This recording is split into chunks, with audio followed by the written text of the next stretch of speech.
those sacred moments of humanity with another person, with many people in their own environment. So the unfolding of life is really sacred. It's everyday life. But we have to make the space in order to see it. And that's why we have these themes every month. Intellectually, everyday sacredness seems to make sense. Live your life every day. Keep your eyes open. Yeah, I know that. But it's so hard because we get caught up in all of the comings and goings of life and all of the things that we're worried about. So we need to make space. Some folks find a sacred place in their home. Some make a sacred space. Some have a garden, something outside, but a place where they can rediscover themselves all over again. And ritual is helpful too. So that's why we're going to start with our first ritual. So I ask everyone to stand up and give yourself some room in the, thank you. In the rows, so you're not stuck by the chairs. And I start out with clearing, cleansing exercise first to just help us get rid of what no longer serves us. And then the next movements after that, the second one is more about healing. And then the third is about pulling it all together. So right now I'm going to ask you, feet slightly apart, knees slightly bent, soft knees, hands down, hands out, and breathe. Imagining yourself as a tree being cooled by the water of a stream. And just take some deep breaths.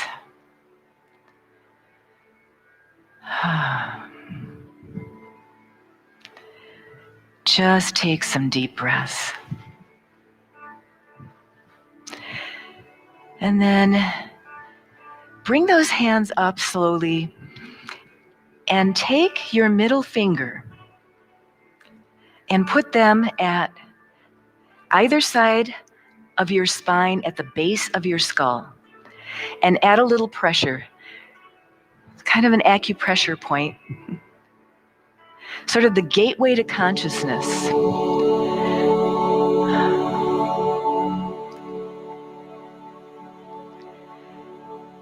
And remember to breathe. Breathe out what no longer serves you. Bring in thoughts of opening up your gateway to consciousness. With our physical health, this is also an acupressure point. When we've got clogged sinuses, headaches,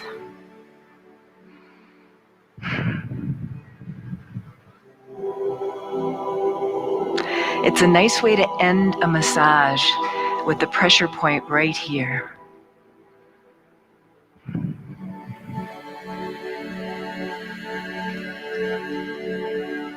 Now release and put one hand just above your heart, the thymus, and we're going to do some toning. And we're going to release tension and what no longer serves us with our breath. So in a few seconds, I'm going to ask you to take a deep breath, and you're going to tone out ha. Ha as long as you can until you run out of breath.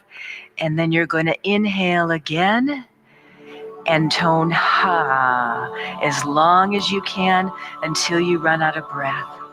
Inhale. A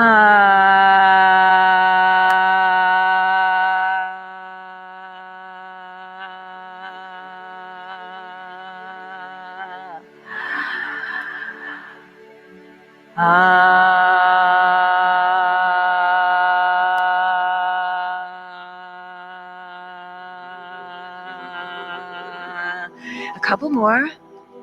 Couple more hugs. Remember to breathe out what no longer serves you. Breathe it out with your breath. Now take that hand and tap that thymus. Tapping out. Qigong is about getting rid of unstuck energy. So first we did it through that acupressure point. Then we did it through the toning breath. And now we're doing it through tapping. This is an area where sometimes we can feel stuck energy when we're nervous. We're stuck, we don't know what to say. We're holding our tongue. We want to speak our piece. And we're just letting anything that may be stuck go. Imagine letting it go. This is a great exercise to do. If you only have one to do, and if you're feeling a sense of panic, if you have a tendency to be prone to panic attack, sometimes just doing this, remembering to breathe deeply in and out while you're doing this.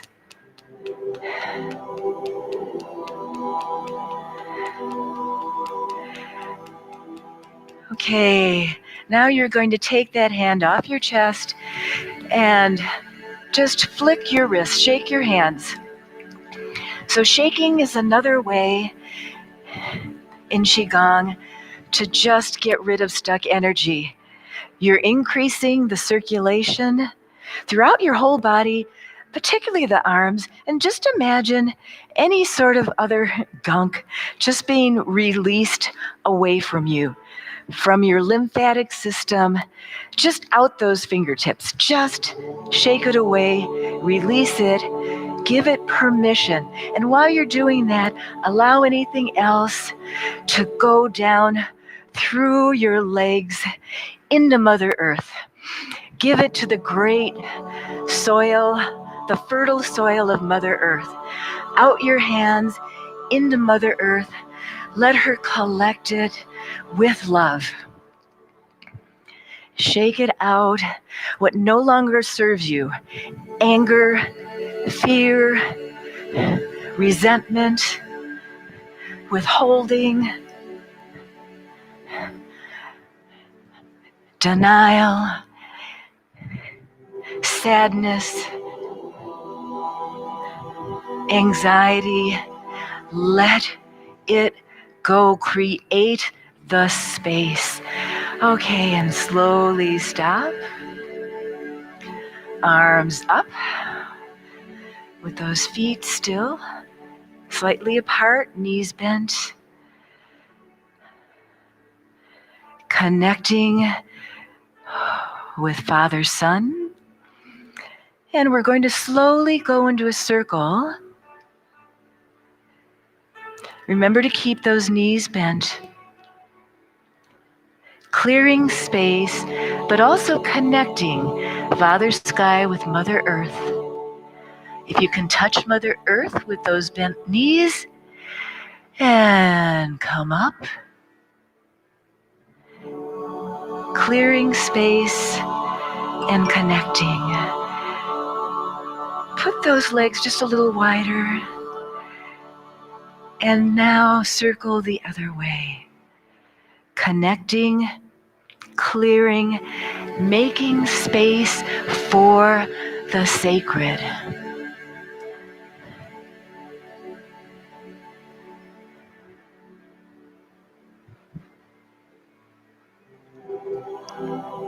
And then in Qigong, there's something called paintbrush hands.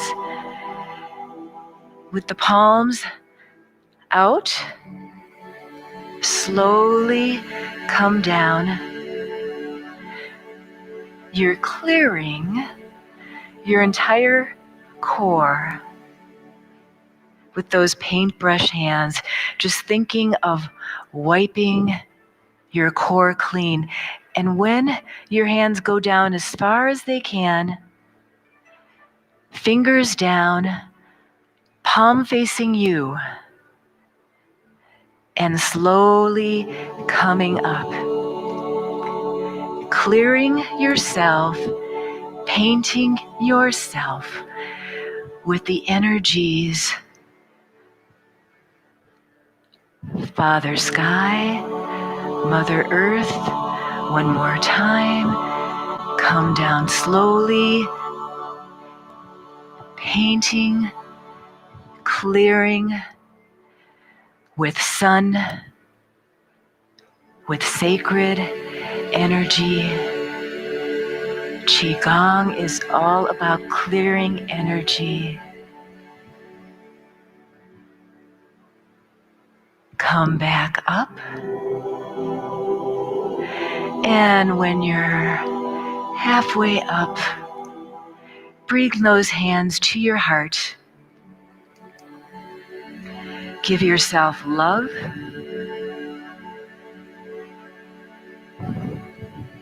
And feel your open, cleared heart.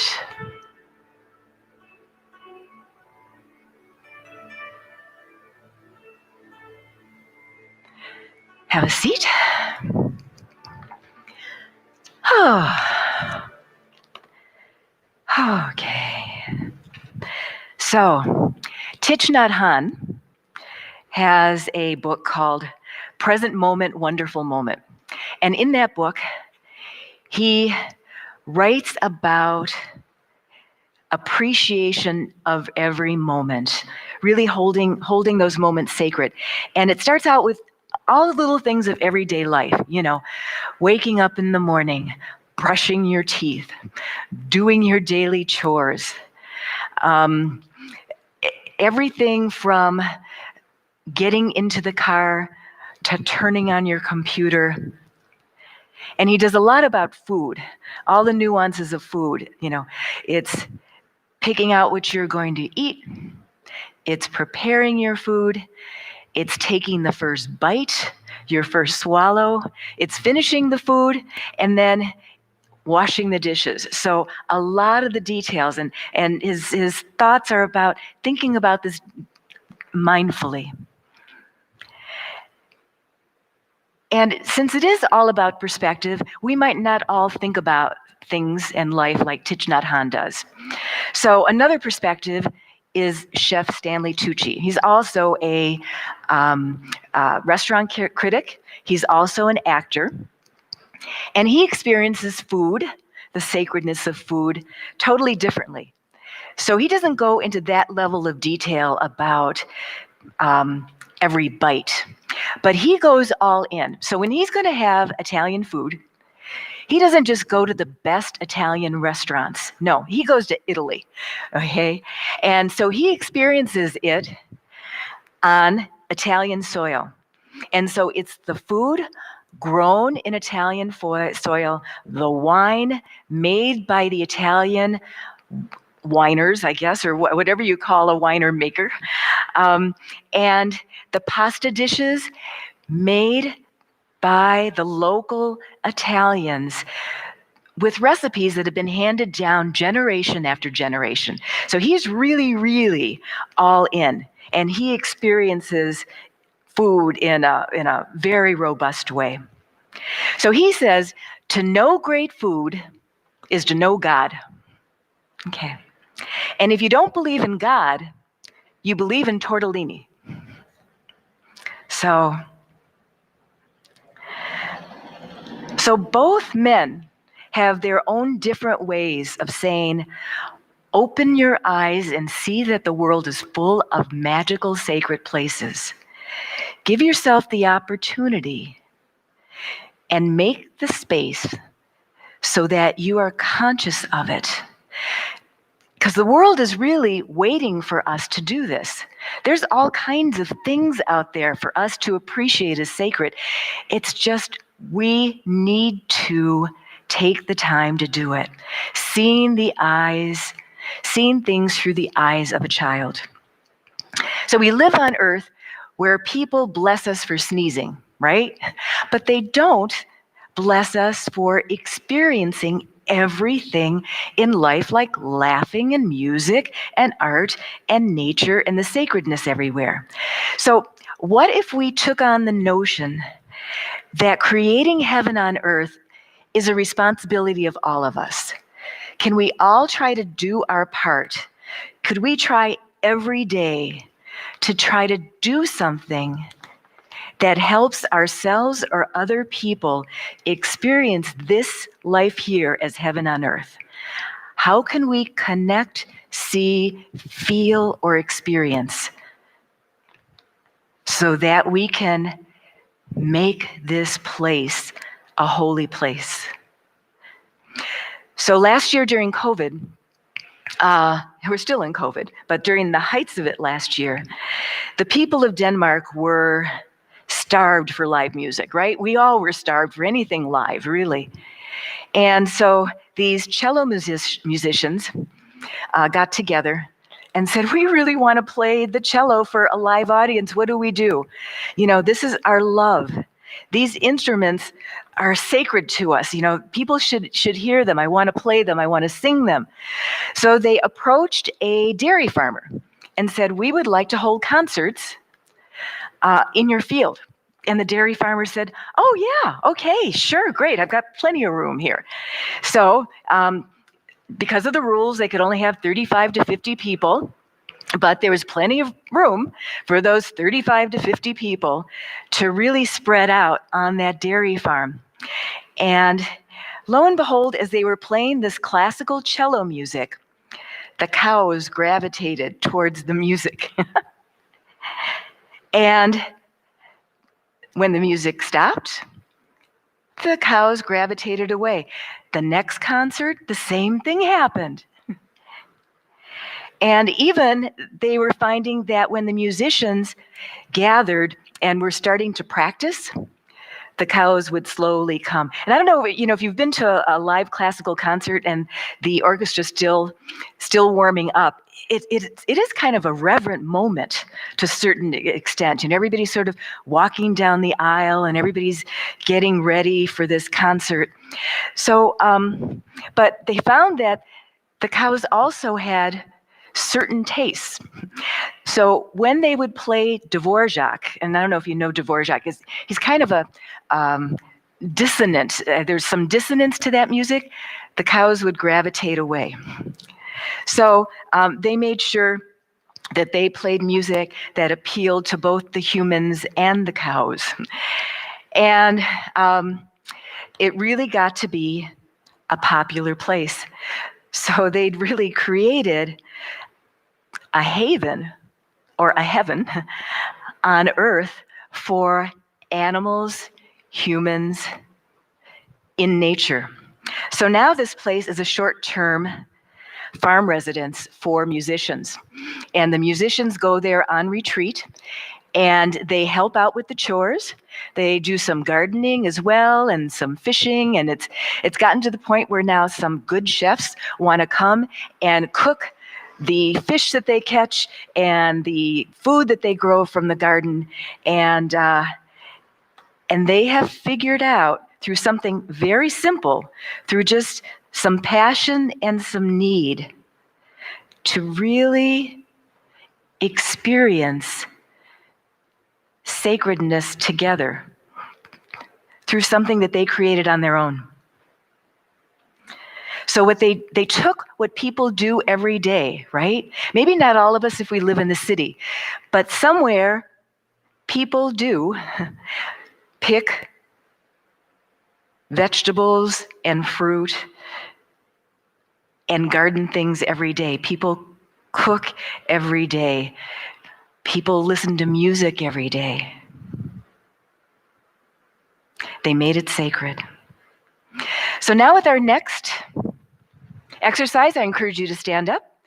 And we're going to do some movement, mostly poses and some slow movement for healing and connecting. So we cleared. And now we're going to heal and connect. So same thing, feet slightly apart, knees slightly bent, hands down, that tree standing in the stream. with some deep breaths.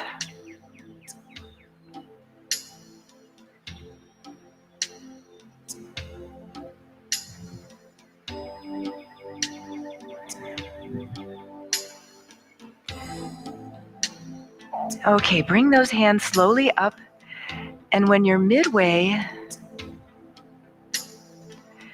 put those arms as far back as you can, pushing your chest out, and hold that position. Hold that position. First, physically just feeling the stretch of your arms from your shoulders to your fingertips.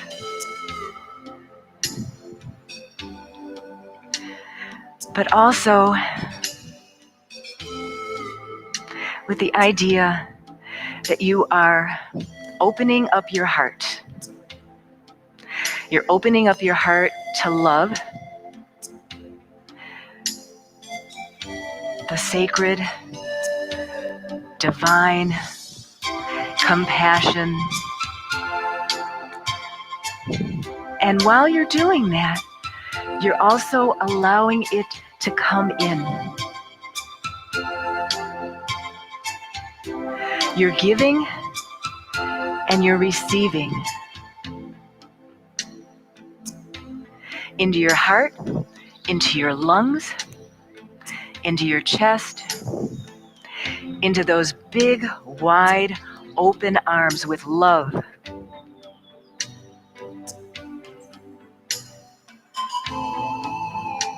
More than anything else, allow yourself to feel loved.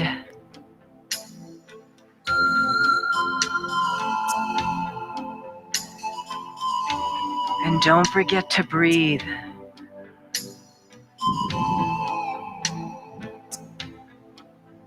Slowly bring those hands in prayer position to that heart. And you're totally going to integrate all of that good, warm, sacred love into your heart, and allowing it to pump from your heart through your veins throughout your whole body.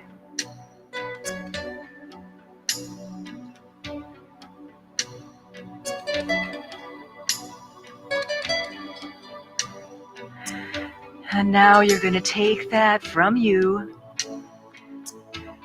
open up your arms, and this time push so that your palms are facing out, but not in an open chest stance, but just lateral to your body.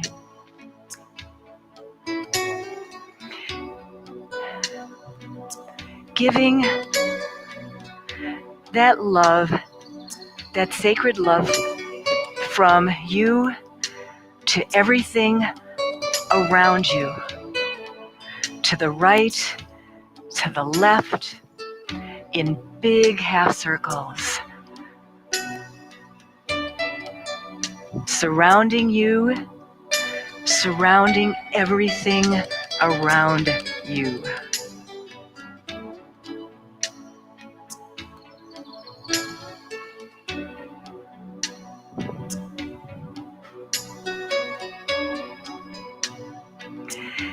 And feel how good it feels to give.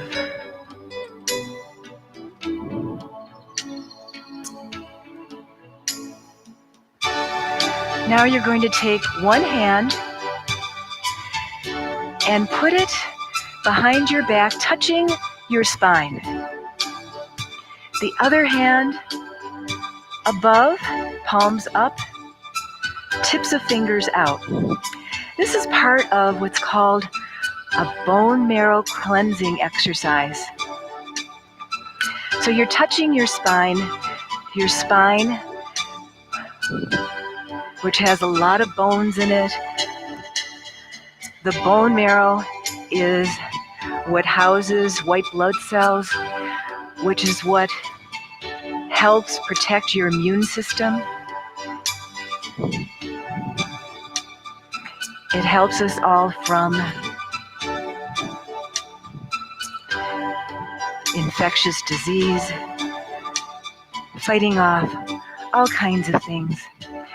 But also you're at your spine where the core of so many nerves and endings interconnect to keep your body whole and moving. You're connecting with the sky. Father Sky, the heavens.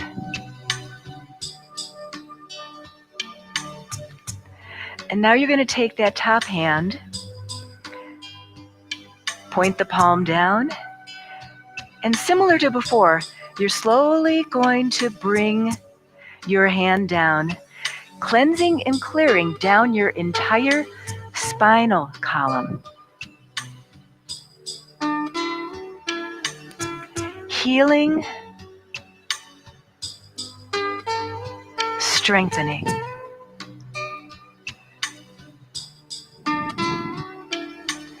And once that hand gets to the bottom, put that hand on your back and raise the other hand in a similar fashion. Palms up, tips out. And with the hand on your spine, just remind yourself of your strength. Infuse more strength into your core. With your upper hand, bring in as much love and healing as you can. Hold that. Allow yourself to feel it.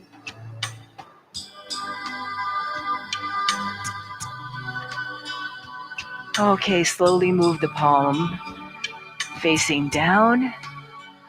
Slowly bring your hand down.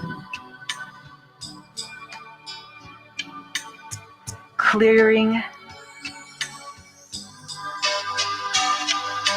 cleaning,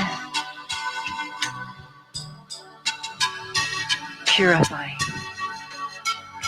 Now that hand that has just come down, point it down, palms down, fingertips out to Mother Earth. The other hand that was at your back, point back up to the heavens, connecting heavens and earth, allowing your cleared, clean, healed body, mind, and core to be a conduit for sacred love. Allow it to flow from tip through you to tip.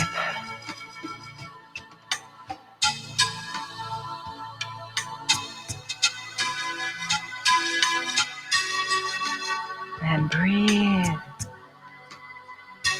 And reverse that.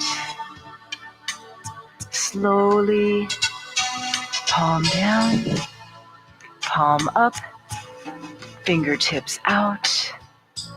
A conduit between the heavens and earth.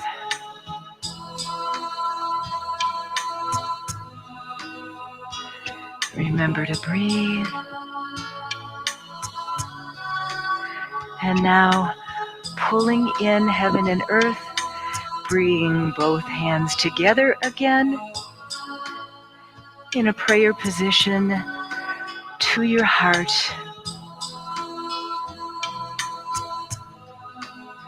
And send yourself love.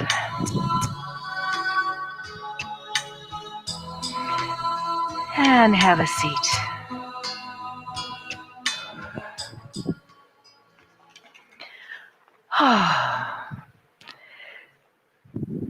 So there's a saying, every blade of grass has an angel bending over it, saying, breathe, breathe. So the American Indian and most indigenous peoples hold nature as sacred and all living things as sacred. And many believe that nature isn't just merely created by God, but it is God.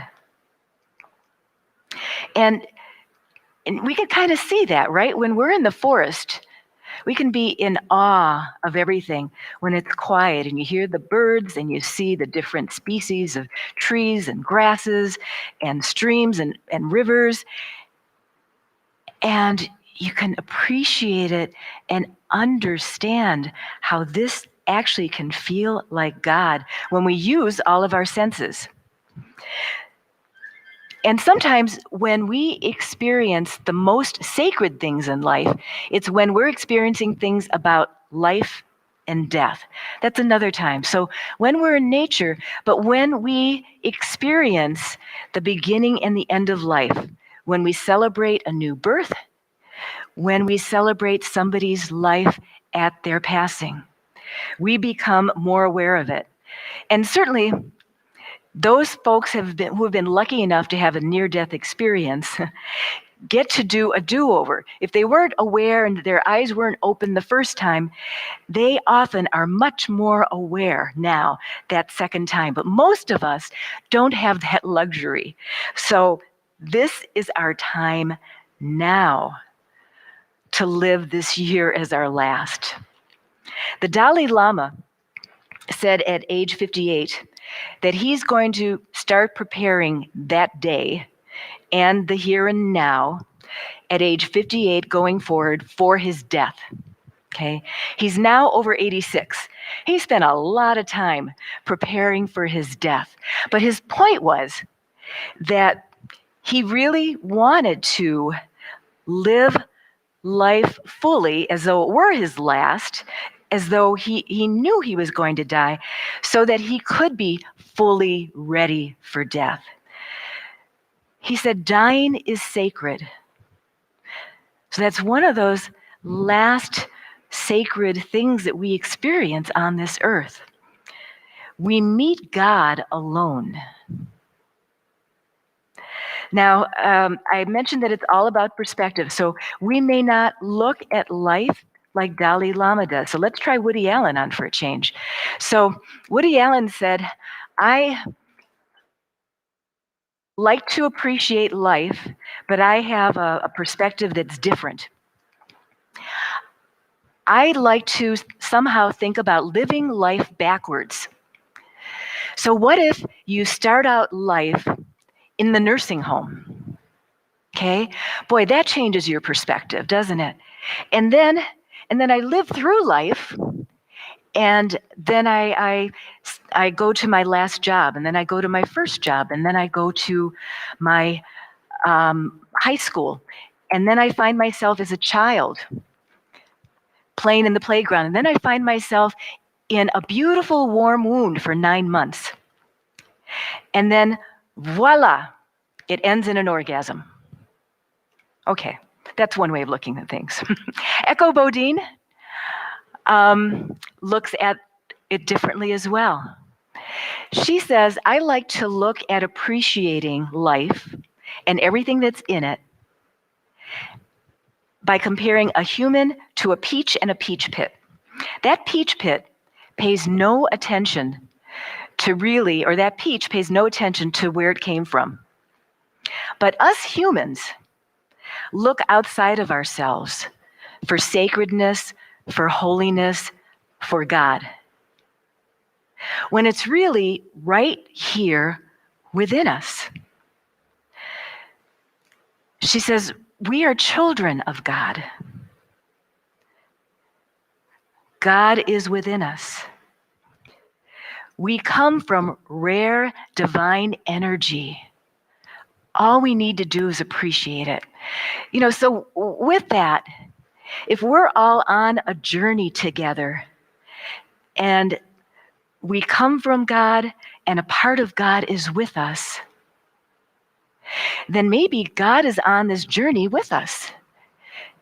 And so, how important it is to treat it with respect and the sacredness that we have in our everyday lives. Okay, I'm going to encourage you to stand up one last time. And we're going to do some movements to pull it all together. Starting out with the tree again, in the water, breathing, feet slightly apart, knees bent. Remembering to breathe, bringing arms slowly. And now we're going to do some movements that really integrate it all. So bring those arms up, looking to one side, seeing the sun, and slowly coming to the other side, seeing the sun, and back and forth one more time to the other side.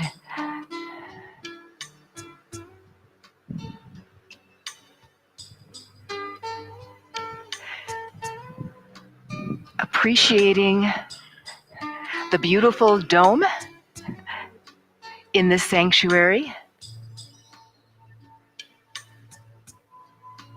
And hold. And just really look at that and appreciate it. For those of you at home or outside, appreciate the sun.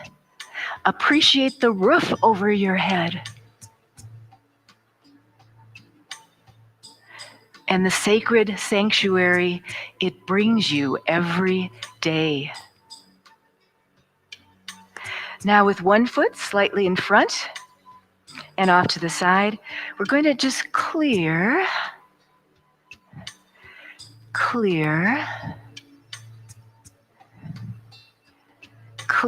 and integrate.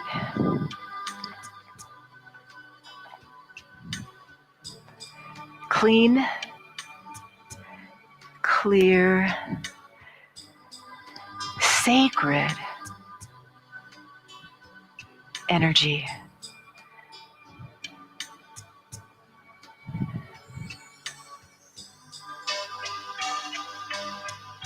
One more time.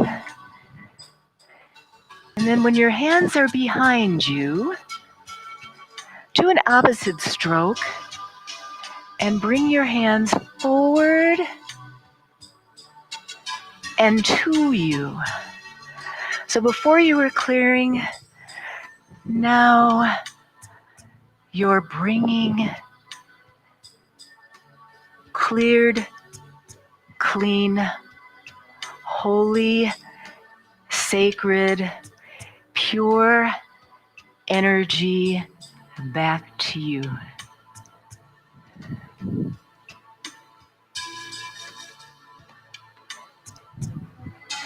Mixing the yin and the yang. Okay, come to center. The other foot slightly in front. Same motion, first the clearing.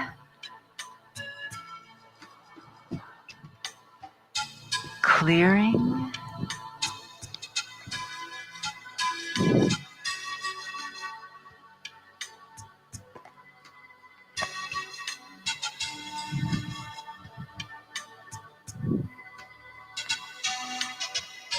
Once your hands are behind you,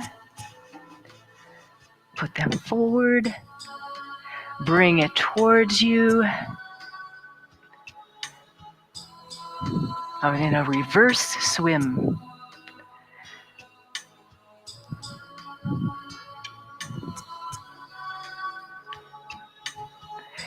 Bringing love to you.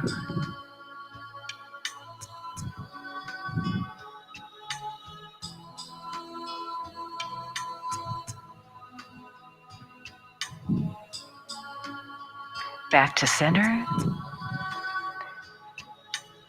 Hands in front of the belly. About 4 inches from your belly, the first hand. 4 inches from that hand, the other hand. And you're going to move one hand up, the other down. When you come to the top, imagine yourself creating a circle, a sphere.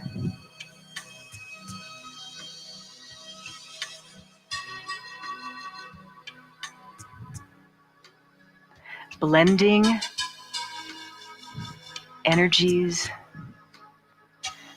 blending love,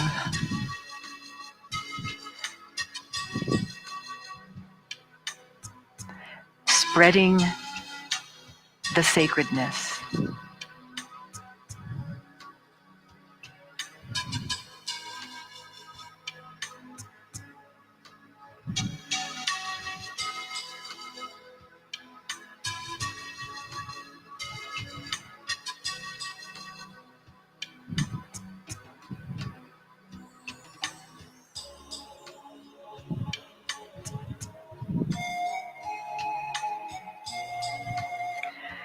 Okay, once those hands are back to center, open them up to the width of your body.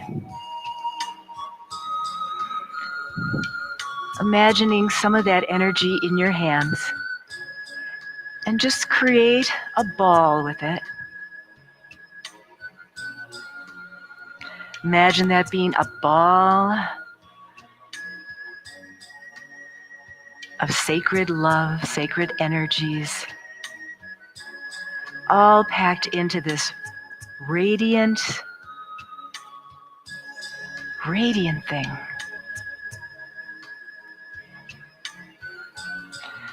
Okay, and hold on to that ball and take a deep breath and throw that ball into the universe. Imagine every human being, everything that you want to bless with that ball.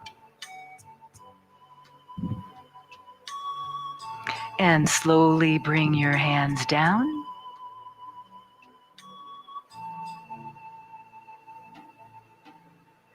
To your heart.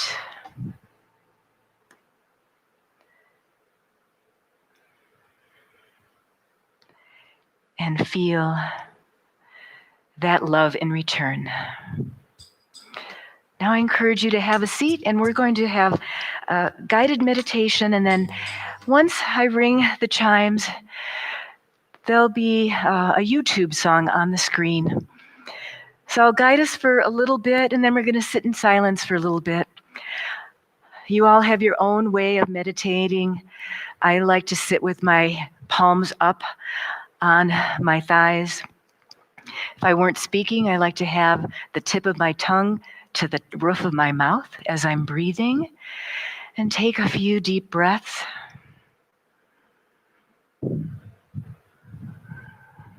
And as you're breathing in, breathe in that white, sacred light. Breathe in beautiful air into your lungs. And feel that white light go from your lungs into your circulatory system, circulating throughout your whole body, into your heart, and from your heart, and back around your entire body again. Enveloped in white light. And just imagine that core in your chest becoming full of more sacred love, more sacred light, radiating, getting stronger. And rays radiating from you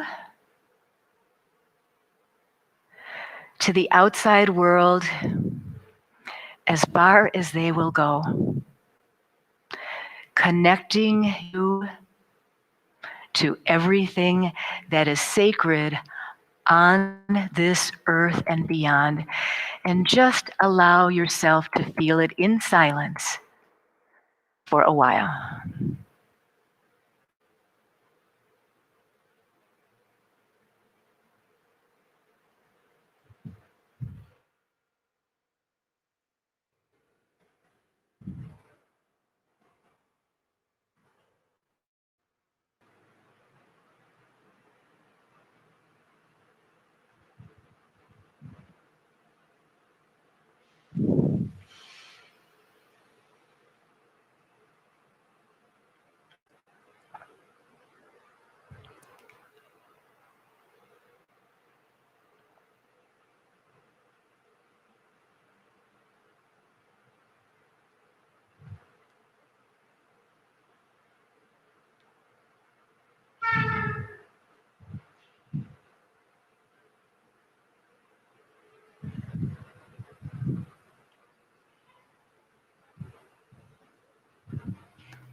When I was a boy, each week, on Sunday we would go to church, pay attention to the priest.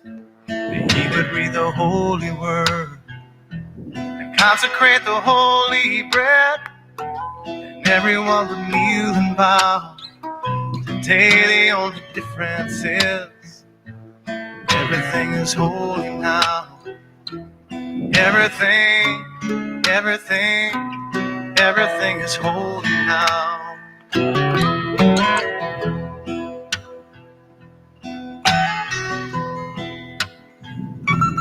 When I was in Sunday school, we would learn about the time Moses split the sea in two. Jesus made the water wine. And I remember feeling sad. Miracles don't happen still. Now I can't keep track, 'cause everything's a miracle. Everything's a miracle.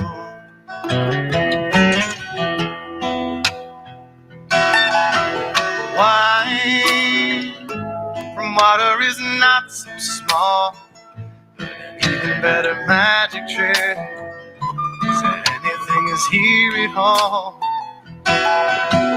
So the challenging thing becomes not to look for miracles, to finding where there isn't one.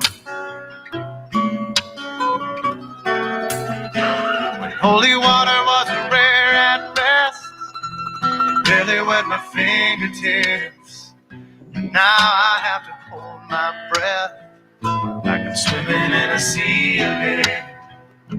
It used to be a world half there, heaven's second-rate hand-me-down. But I walk it with the reverend air, 'cause everything is holy now.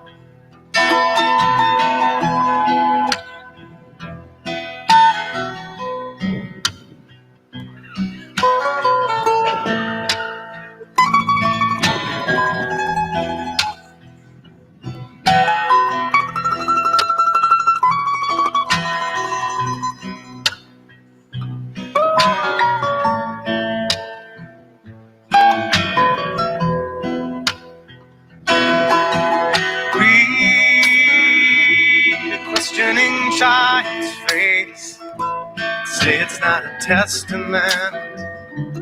That'd be very hard to say. See another new morning come, say it's not a sacrament. I tell you that it can't be. be done.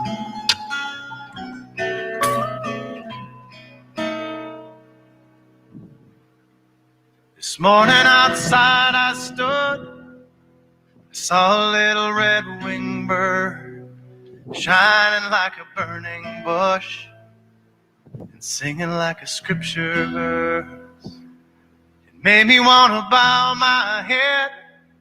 I remember when church let out, how things have changed since then. Everything is holy now. It used to be a world half there, heaven's second-rate hand-me-down. But I walk it with a reverent air, 'cause everything is holy now.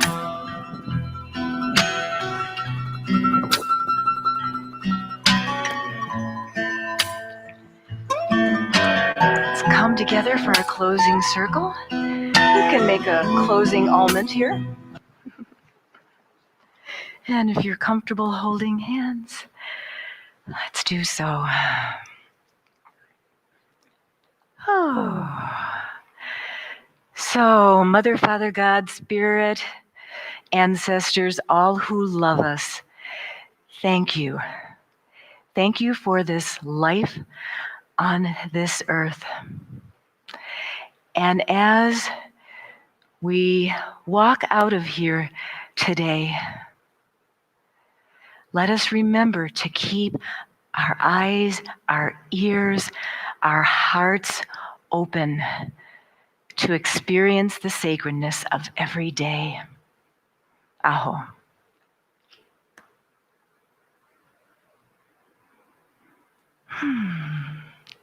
Thank you.